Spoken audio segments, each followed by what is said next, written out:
L'Italie produit plus de 100 000 tonnes de noisettes par an. C'est un travail dur.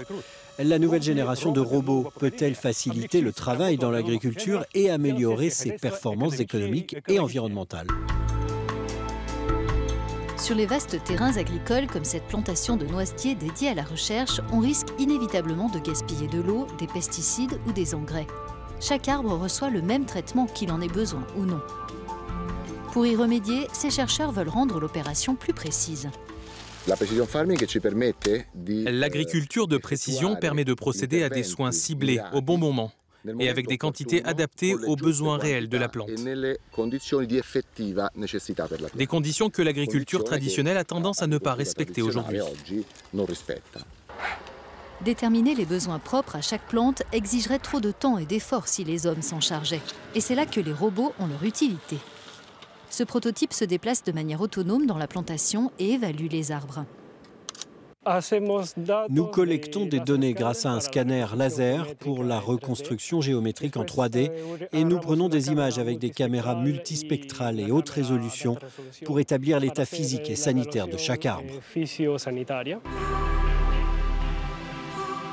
Les données recueillies par les robots intègrent ensuite un système informatique, lui aussi développé dans le cadre de ce projet européen appelé Panthéon. Une interface délivre aux agronomes des informations d'aide à la décision sur la météo ou le développement des plantes. Dans l'avenir, nous aurons aussi un modèle 3D de chaque arbre avec les traitements recommandés. Est-ce qu'il faut le tailler, l'arroser ou lui donner de l'engrais? Nous aurons aussi tout l'historique du développement de chacun d'entre eux. Les ingénieurs utilisent des technologies de captation de mouvement et des algorithmes de pilotage autonome pour augmenter autant que possible la précision du robot. Il s'agit par exemple de le rendre capable de marquer à l'aide de peinture les arbres qui doivent être taillés. On parle de marquer des branches, donc des branches c'est quelque chose comme ça.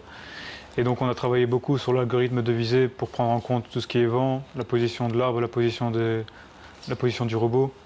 Et toutes ces incertitudes qui sont traitées et sur lesquelles on a pu simuler, on a pu travailler à ce niveau-là. Les agriculteurs devront encore tailler les branches eux-mêmes, mais le robot leur permettra de les repérer plus facilement. Il est certain que ce robot, qui peut marquer les branches à tailler, présentera un gros avantage pour les agronomes sur le terrain. Les plantes seront plus facilement identifiables.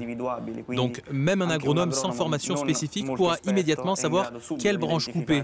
Et les opérations de taille seront ainsi beaucoup plus simples.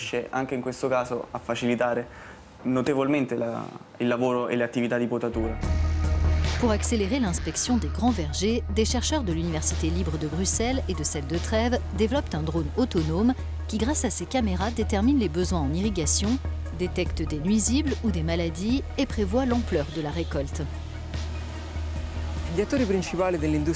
Les grands acteurs de l'industrie de la confiserie sont clairement intéressés par ce type de technologie, simplement parce qu'ils auront l'opportunité d'augmenter la qualité de leur production en réduisant son impact sur l'environnement. On a vu que ces derniers temps, les grands acteurs ont montré de l'intérêt pour cette démarche. Les chercheurs assurent que leurs robots ne remplaceront pas la main-d'œuvre humaine, mais prendront son relais pour des tâches pénibles, tout en minimisant la pollution et le gaspillage.